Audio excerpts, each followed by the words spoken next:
નમસ્કાર, આપ જોઈ રહ્યા છો ટીવી 9 સવારના 9 વાગી રહ્યા છે અને એજન્ડા એટ 9 સાથે હું છું માનસી સોની। સૌથી પહેલા વાત કરવી છે વરસાદની। રાજ્યના 214 તાલુકામાં નોંધપાત્ર વરસાદ નોંધાયો છે। છેલ્લા 24 કલાકની અંદર મેઘરાજા ગુજરાત પર મહેરબાન થયા છે અને સૌથી વધુ સુરતના ઉમરપાડામાં 14 ઇંચ જેટલો વરસાદ નોંધાયો, જ્યારે ભરૂચના નેત્રંગમાં 7.5 ઇંચ વરસાદ વરસ્યો છે। આ તરફ નર્મદાના ગરુડેશ્વરમાં 6 ઇંચ તો નાંદોદમાં 5 ઇંચથી વધુ વરસાદ ખાબક્યો। નર્મદાના તિલકવાડામાં અને અમરેલીના લીલિયામાં 4 ઇંચ જેટલો વરસાદ ખાબક્યો છે। રાજ્યના 5 તાલુકામાં 3 ઇંચથી વધુ વરસાદ નોંધાયો તો રાજ્યના 16 તાલુકા એવા છે જ્યાં 2 ઇંચથી વધુ વરસાદ ખાબક્યો છે।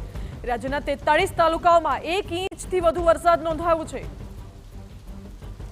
ઠેર ઠેર પાણીની નદીઓ વહેતી હોય તેવા દ્રશ્યો। કેટલીક નદીઓ બે કાંઠે વહેતી થઈ નદી નાળા છલકાયા તો કેટલાક ધોધ સક્રિય થયા છે।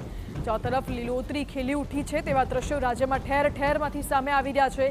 અંદાજિત 43 તાલુકામાં 1 ઇંચથી વધુ વરસાદ નોંધાયો, જ્યારે આપણે જણાવી દઈએ કે છેલ્લા 24 કલાકમાં રાજ્યના 214 તાલુકામાં નોંધપાત્ર વરસાદ નોંધાયો છે। ક્યાંક ધીમી ધારે તો ક્યાંક ભારેથી અતિભારે વરસાદ પણ ખાબક્યો। દક્ષિણ ગુજરાતમાં સૌથી વધુ વરસાદ નોંધાયો।